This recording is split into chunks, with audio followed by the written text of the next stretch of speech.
நண்பர்கள் அனைவருக்கும் வணக்கம். இந்தியா செய்த ஒரு காரியம் இப்போ உலக நாடுகளே ஆடி போக வச்சிருக்கு, வியப்புல ஆழ்த்தியிருக்கு அப்படின்னே சொல்லலாம்.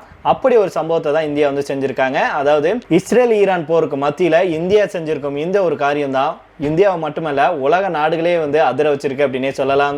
அது என்ன அப்படிங்கறத நம்ம இந்த வீடியோல தெரிஞ்சுக்கலாம். இது தொடர்ந்து பார்த்தோம் அப்படின்னா அமெரிக்காவுக்கு நேரடியான ஒரு சவால் ஒண்ணு விட்டுருக்காங்க. நீ வேணா வந்து பாரு அப்படின்னு சொல்லி ஈரான் கடுமையான ஒரு சவால் ஒண்ணு விட்டுருக்கு. அப்படியே கதிகலங்கி போயிருக்காங்க அப்படின்னே சொல்லலாம். அதே போல ஈரான் இதோட விட்டு வைக்கல, இன்னும் அரபு நாடுகளை கதிகலங்க போக வச்சிருக்கு. ஈரானுடைய அடுத்த டார்கெட் இதுதான் அப்படிங்கறதுனால இப்போ அமெரிக்கா இஸ்ரேலே நடுக்கத்துல இருக்காங்க அப்படிங்கிற தகவல் வெளியாயிருக்கு. தப்பு பண்ணிட்டோமே அப்படின்னு ட்ரம்ப் அவர்களே இப்போ பதறி போயிருக்கிறார் அப்படின்னு சொல்லணும். நண்பர்களே, இப்படி ஒரு விஷயம் நடந்துட்டு இருக்கும் அதே வேளையில பாத்தீங்கன்னா ஈரானுக்கு ஆதரவு தெரிவிச்ச மறு நிமிஷமே ஏவுகணை சோதனையை செஞ்சு மிரட்டி இருக்கு வடகொரியா. இதை கண்டும் அமெரிக்கா இப்ப ஆடி போயிருக்கு. இப்படி பல சுவாரஸ்யமான செய்திகள் நம்முடைய சேனல்ல பேச போறோம். அதனால ஸ்கிப் பண்ணாம கடைசி வரைக்கும் பாருங்க. அதுக்கு முன்னாடி நம்முடைய சேனலை சப்ஸ்கிரைப் பண்ணாம பாக்குறீங்கன்னா மறக்காம சப்ஸ்கிரைப் பண்ணிக்கோங்க. புதுசா நம்முடைய வீடியோ பார்த்துட்டு இருக்கீங்கனாலும் கீழே இருக்கும் சப்ஸ்கிரைப் பண்ணி தட்டி அந்த பெல் ஐகானை கிளிக் பண்ணிக்கோங்க. அதே போல Facebook, Instagramல நம்ம வீடியோக்கள் போட்டுட்டு இருக்கோம். அங்கேயே நீங்க தவறாம ஃபாலோ பண்ணிக்கோங்க. இந்தியா வங்கதேசத்துக்கு உதவ முன் வந்திருக்காங்க. ஒரு ஒப்பந்தத்தின் கீழே இந்தியா வங்கதேசத்துக்கு 5000 டன் டீசலை வழங்கியிருக்கு. இது குறித்து தான் விரிவா பார்க்க போறோம். இந்த செய்தி வெளியான உடனேயே பல நாடுகள் ஆச்சரியத்திலையும் வியப்புலையும் இருக்காங்க. அதாவது ஒரு நாடு முழுவதும் மிகப்பெரிய எரிபொருள் தட்டுப்பாடு ஏற்பட்டிருக்கு. இந்த நிலைமையில கூட இந்தியா சொன்ன வார்த்தையை காப்பாத்துறாங்க. இது மட்டும் இல்லாம அவங்க நாட்டு மக்களை மட்டும் பாக்குறது இல்லாம அண்டை நாட்டுக்கு ஒப்பந்தம் போட்டு அந்த நாட்டுக்கு கூடயும் அந்த நாட்டு மக்களையும் காப்பாத்திட்டு வர்றாங்க. உண்மையிலே இந்தியா கிரேட் அப்படிங்கிற லெவல்ல பேசிட்டு வர்றாங்க. இஸ்ரேல் ஈரான் இடையே போர் நடந்துட்டு வருது. இந்த நிலையில தான் கடந்த மாதம் இஸ்ரேலுக்கு ஆதரவாக அமெரிக்கா இணைஞ்சிச்சு. இரண்டு நாடுகளும் கூட்டாக சேர்ந்து ஈரானை தாக்குனாங்க. இதுல ஈரானுடைய உச்ச தலைவர் கமேனி மற்றும் அமைச்சர், பொதுமக்கள் உள்ளிட்டோர் பரிதாபமாக உயிரிழந்தாங்க. இதனால ஈரான் 8 வளைகுடா நாடுகள்ல இருக்கும் அமெரிக்க ராணுவ தளங்களை குறிவச்சு தாக்குதல் நடத்துச்சு. இதுக்கு பதிலடியாக அமெரிக்கா தாக்குதல் நடத்தினாங்க. இதனைத் தொடர்ந்து ஈரான் எண்ணெய் வழித்தடத்தை மூடுச்சு. இதனால ஈரானுடைய எரிசக்தியை நம்பியிருந்த பல்வேறு உலக நாடுகள் மத்தியில கடும் அதிர்ச்சி ஏற்பட்டது. இதைத் தொடர்ந்து அமெரிக்கா, இஸ்ரேல் மற்றும் ஈரான் இடையிலான போர் 11வது நாளாக நீடிச்சிட்டு வருது. இந்த மோதல் பல நாடுகள்ல எரிபொருள் பற்றாக்குறைக்கு வழிவகுத்தது. இதற்கிடையில தான் இந்தியா வங்கதேசத்துக்கு 5000 டன் டீசல் வழங்க முடிவு செஞ்சிருக்காங்க. எரிபொருள் ஒப்பந்தத்தின் கீழ் இந்தியா வங்கதேசத்துக்கு டீசல் விநியோகத்தை செஞ்சிருக்கு. வங்கதேசத்துடைய பெட்ரோலிய கழகத்தின் தலைவர் முகமது ரெசானூர் ரஹ்மான் அவர்கள் இதை தெரிவிச்சிருக்கிறாரு. இது குறித்து அவர் மேலும் என்ன சொல்றாருன்னா, இந்தியா கூட வங்கதேசம் எரிபொருள் ஒப்பந்தம் செய்திருக்கு. அந்த ஒப்பந்தத்தின்படி குழாய்கள் மூலம் இந்தியா வருஷந்தோறும் 1,80,000 டன் டீசலை வங்கதேசத்துக்கு வழங்கும் அப்படின்னு தெரிவிச்சாரு. அதன் அடிப்படையில தான் தற்போது வரும் 5000 டன் டீசல் அந்த ஒப்பந்தத்தின் ஒரு பகுதியாகும் அப்படின்னு அவர் தெரிவிச்சிருக்கிறாரு.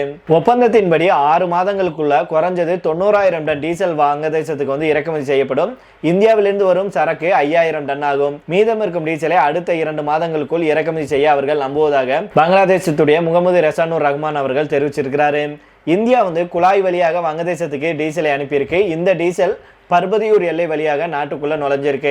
இந்த விநியோகம் வங்கதேசத்துல எரிபொருள் கிடைப்பதை தக்க வைத்துக் கொள்ள உதவியாக தெரிவிக்கப்பட்டிருக்கு. மத்திய கிழக்கில் நடந்த போரை தொடர்ந்து மற்ற நாடுகளைப் போலவே வங்கதேசமும் எரிபொருள் நெருக்கடியை எதிர்கொண்டது.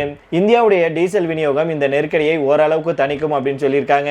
இதற்கிடையில தான் வங்கதேச அரசாங்கம் நாட்டுல எரிபொருள் சேமிப்பு குறித்து கடுமையான நிலைப்பாட்டை எடுத்திருக்காங்க. சந்தையில செயற்கை பற்றாக்குறை உருவாக்க சில வர்த்தகர்கள் சட்டவிரோதமாக எரிபொருளை சேமித்து வருவதாக வங்கதேசத்துடைய எரிசக்தி அமைச்சகம் தெரிவிச்சிருக்கு. இந்த நிலையில தான் இந்தியா வங்கதேசத்துக்கிடையே என்னதான் ஒப்பந்தம் இருந்தாலும் இந்தியா நினைச்சிருந்தாங்கன்னா எங்க நாட்டிலே தட்டுப்பாடு இருக்கு, உலகம் முழுவதுமே எரிபொருள் தட்டுப்பாடு இருக்கு, அதனால எங்களால உங்களுக்கு இப்ப கொடுக்க முடியாது அப்படின்னு சொல்லி கையை விரிச்சிருக்கலாம். தக்க சமயத்துல வங்கதேசத்தை பழி கூட வாங்கியிருக்கலாம். ஆனா இந்தியா அதை பத்திலாம் யோசிக்காம நாம ஒப்பந்தம் போட்டோம், அதே போல அந்த நாட்டிலேயும் மக்கள் இருக்காங்க, அவங்களுக்கு நம்மளால ஏதோ நம்ம செஞ்ச ஒரு சிறிய உதவியா இது இருக்கும் அப்படிங்கிற ரீதியில இந்தியா செஞ்சிருக்கும் இந்த காரியம் உலக நாடுகளை வியப்பில் ஆழ்த்தியிருக்கு அப்படின்னே சொல்லலாம். நீங்க என்ன நினைக்கிறீங்க அப்படிங்கிறத தவறாம கீழே உள்ள கமெண்ட் பாக்ஸ்ல சொல்லுங்க. இதைத் தொடர்ந்து அடுத்த செய்தியாக பார்த்தோம் அப்படின்னா, மத்திய கிழக்கில் அதிகரிச்சுட்டு வரும் போர் பதற்றத்தின் பின்னணியில உலகளாவிய எரிசக்தி சந்தையை அதிர வைக்கும் வகையில ஈரான் கடும் எச்சரிக்கை ஒன்று விடுத்திருக்கு. ஹார்முஸ் நீரிணை வழித்தடம் வழியாக 1 லிட்டர் எண்ணெயை கூட ஏற்றுமதி செய்ய அனுமதிக்க மாட்டோம் அப்படின்னு ஈரான் அமெரிக்காவுக்கு சவால் விடுத்திருக்கு. உலக பொருளாதாரத்தில் இப்போ இது மேலும் பதற்றத்தை அதிகரிச்சிருக்கு. ஓமன் மற்றும் ஈரான் இடையே அமைஞ்சிருக்கும் ஹார்முஸ் நீரிணை உலகின் மிக முக்கியமான கடல் எரிசக்தி போக்குவரத்து வழித்தடங்கள்ல ஒன்றாகும். உலக அளவுல ஏற்றுமதி செய்யப்படும் கச்சா எண்ணெயுடைய பெரிய பகுதி இந்த வழித்தடம் வழியாக தான் கடத்தப்படுது. இதனால இந்த பாதையில ஏற்படும் எந்த தடையும் உலக சந்தையில உடனடி தாக்கத்தை ஏற்படுத்தும் அப்படின்னு வல்லுநர்கள் சொல்லியிருக்காங்க. தற்போது அந்த வழித்தடத்தில் போக்குவரத்து பாதிக்கப்பட்டிருக்கிறதுனால சர்வதேச சந்தைகள்ல கச்சா எண்ணெய் விலை வேகமாக உயர்ந்துட்டு வருது. இந்த நிலை நீடிச்சுச்சுன்னா உலகளவிய பணவீக்கம் மேலும் அதிகரிக்கும் அபாயம் இருப்பதாக பொருளாதார வல்லுநர்கள் சொல்றாங்க. இந்த பதற்றம் அதிகரிக்க காரணம் இன்னொன்னையும் சொல்றாங்க. அதாவது சமீபத்தில் அமெரிக்கா மற்றும் இஸ்ரேல் இணைந்து ஈரானுடைய சில முக்கிய ராணுவ மற்றும் உள்கட்டமைப்பு இலக்குகளை தாக்கியது தான் காரணம் அப்படின்னு. அதுக்கு பதிலடியாக தான் ஈரானும் தாக்குதல் நடத்தியதாக சொல்லப்படுது. இந்த நிலையில தான் ஈரானுடைய புரட்சிகர பாதுகாப்பு ராணுவம் அதாவது IRGC அப்படின்னு சொல்லுவாங்க, அவங்க ஒரு கடும் எச்சரிக்கையை வெளியிட்டிருக்காங்க. அதாவது அமெரிக்கா மற்றும் இஸ்ரேல் தாக்குதல்களை நிறுத்தவில்லை அப்படின்னா மத்திய கிழக்கு பிராந்தியத்திலிருந்து அந்த நாடுகளுக்கும் அவர்களுடைய கூட்டாளிகளுக்கும் 1 லிட்டர் எண்ணெய் கூட ஏற்றுமதி செய்ய நாங்க அனுமதிக்க மாட்டோம் அப்படின்னு தெரிவிச்சிருக்காங்க. மேலும் ஹார்முஸ் நீரிணை வழியாக செல்லும் எண்ணெய் கப்பல்கள் மீது தாக்குதல் நடத்தப்படலாம் அப்படின்னும் ஈரான் முன்பு எச்சரிக்கை விடுத்திருந்தாங்க. இதுக்கு பதிலளித்த டொனால்ட் ட்ரம்ப் அவர்கள் அந்த வழித்தடத்தில் ஈரான் தடை ஏற்படுத்தினால் அதுக்கு 20 மடங்கு கடுமையான தாக்குதல் மேற்கொள்ளப்படும் அப்படின்னும் எச்சரிக்கை விடுத்திருந்தாரு. இந்த நிலையில தான் மத்திய கிழக்கு பகுதியில் பாதுகாப்பு சூழல் மிகவும் பதற்றமான நிலையில இருக்கு. இந்த நிலையில தான் உலகை உழுக்கும் கடல் கன்னிவெடிகள் கழுத்தை நெரிக்கும் ஈரான் தேவையில்லாம போய் இந்த சம்பவத்தை ட்ரம்ப் அவர்கள் செஞ்சுட்டாரு. அதுதான் இன்னைக்கு மிகப்பெரிய அளவுல பாதிப்பை ஏற்படுத்தியிருக்கு அப்படின்னு சொல்லியிருக்காங்க. மத்திய கிழக்குல போர் மேகங்கள் சூழ்ந்துள்ள நிலையில ஹார்முஸ் ஜலசந்தி இப்போது உலக பொருளாதாரத்தின் கழுத்தை நெரிக்கும் ஒரு மரண கயிறாக மாறி இருக்கு அப்படின்னே சொல்லலாம். ஈரானுடைய 16 கன்னிவெடி கப்பல்களை அமெரிக்கா அடித்து துவம்சம் செய்துள்ள செய்தி ஒரு பெரிய விபரீதத்தின் ஆரம்ப புள்ளி அப்படின்னு சர்வதேச வல்லுநர்கள் சொல்றாங்க. உலகின் 20% கச்சா எண்ணெய் மற்றும் இயற்கை எரிவாயு செல்லும் மிக குறுகிய பாதை தான் இது. வெறும் 33 கிலோமீட்டர் அகலம் கொண்ட இந்த பாதையை அடைத்தால் ஒட்டுமொத்த உலகமும் இருள மூழ்கும் அப்படிங்கறதுதான் ஈரானுடைய கணக்கு. இதுக்காக ஈரான் கையில் எடுத்திருக்கும் ஆயுதம் தான் கடல் கன்னிவெடிகள். ஈரான் தன்னுடைய அதிவேக படகுகள் மூலம் இந்த பாதையில ரகசியமாக கன்னிவெடிகளை தூவிட்டு வருது. இவை கடலுக்கு அடியில 60 மீட்டர் ஆழத்துல பதுங்கி இருக்கும் ஒரு பிரம்மாண்ட எண்ணெய் கப்பல் இதன் மேலே செல்லும் போது அந்த காந்த விசை அல்லது அழுத்தத்தை உணர்ந்து தானாகவே வெடிக்கும். ஒரு முறை நம்ம கன்னிவெடியை தூவிட்டோம் அப்படின்னா அதை எடுக்கிறது அதை நீக்கிறது அப்படிங்கிறது நம்ம போய் வக்கப்போரில் ஊசியை வச்சுட்டு தேடினா எப்படி அதுக்கு சமம் அப்படின்னு சொல்றாங்க. அமெரிக்க கடற்படை ஒரு பாதையை சுத்தம் செய்தாலும் அடுத்த 1 மணி நேரத்தில் ஈரான் மீண்டும் அங்கு புதிய கன்னிவெடிகளை தூவிவிட முடியும்.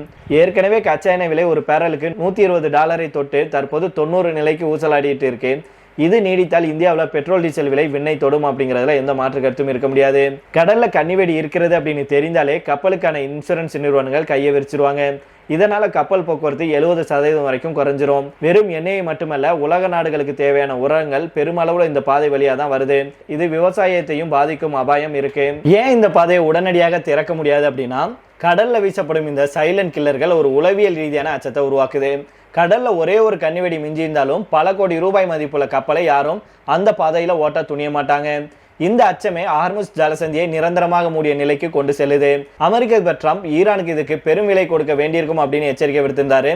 மார்ச் மாதத்துடைய இந்த போர் சூழல் உலகை எந்த பக்கம் கொண்டு செல்ல போகிறது அப்படிங்கறதான் தற்போதைய $1 மில்லியன் கேள்வி அப்படின்னே சொல்லலாம். இதோட மட்டும் விட்டு வைக்கல ஈரான் அடுத்த டார்கெட்டாக ஒரு முக்கியமான நாடுகளை குறி வச்சிருக்கு. இதனால நடுக்கத்துல அமெரிக்கா இஸ்ரேல் இருக்காங்க.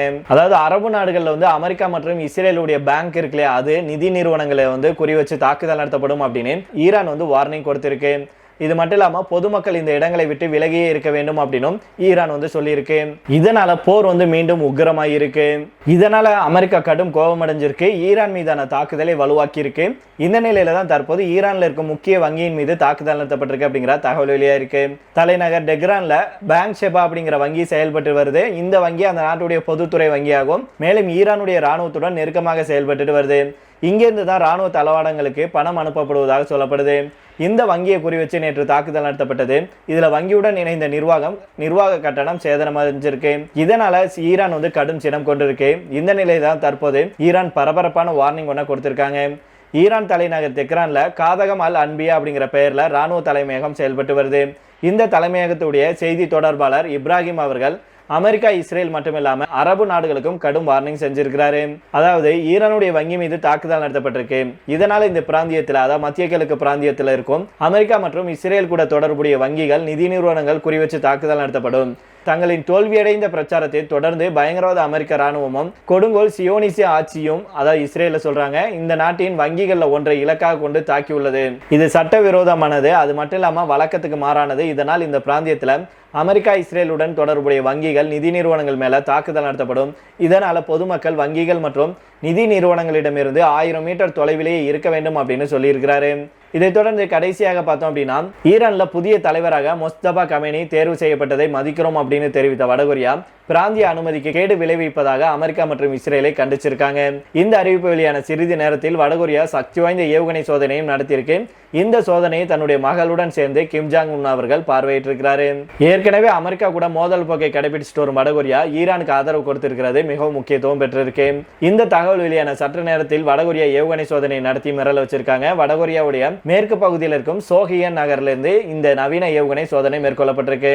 கடற்படை கப்பலிலிருந்து இந்த ஏவப்பட்ட இந்த ஏவுகணை விண்ணை பிளந்தபடி சீறி பாய்ந்ததை தன்னுடைய மகளுடன் கிம் ஜாங் உன் அவர்கள் பார்வையிட்டிருக்கிறார். கடந்த ஒரு வாரத்தில் வடகொரியா மேற்கொள்ளும் இரண்டாவது ஏவுகணை சோதனை இதுவாகும். இதுக்கு முன்னதாக ஈரானுடைய புதிய தலைவருக்கு ஆதரவு தெரிவித்த வடகொரியா அமெரிக்காவையும் கடுமையாக கண்டிச்சாங்க. மேலும் வடகொரியா என்ன சொல்லியிருக்காங்கன்னா, அலி கமேனியுடைய மகன் முஸ்தபா கமேனியை புதிய தலைவராக தேர்வு செய்த ஈரான் முடிவை நாங்கள் மதிக்கிறோம். அமெரிக்கா மற்றும் இஸ்ரேலுடைய அத்துமீறலை நாங்கள் வன்மையாக கண்டிக்கிறோம். ஈரானுக்கு எதிராக தொடுக்கப்பட்ட சட்டவிரோதமான பிராந்திய அமைதி மற்றும் பாதுகாப்புக்கான அடிப்படைகளை சிறுமைப்படுத்தும் விதமாக அமைஞ்சிருக்கு அப்படின்னும் அவர் தெரிவிச்சிருக்கிறாரு. சரி நண்பர்கள், இதோட நம்ம இந்த வீடியோ முடித்துக் கொள்ளலாம். இதே பற்றி உங்களுடைய கருத்துக்களை கீழே உள்ள கமெண்ட் பாக்ஸில் சொல்லுங்க. மீண்டும் நாளை வேறொரு செய்திகளுடன் உங்களை சந்திக்கிறேன். நன்றி, வணக்கம்.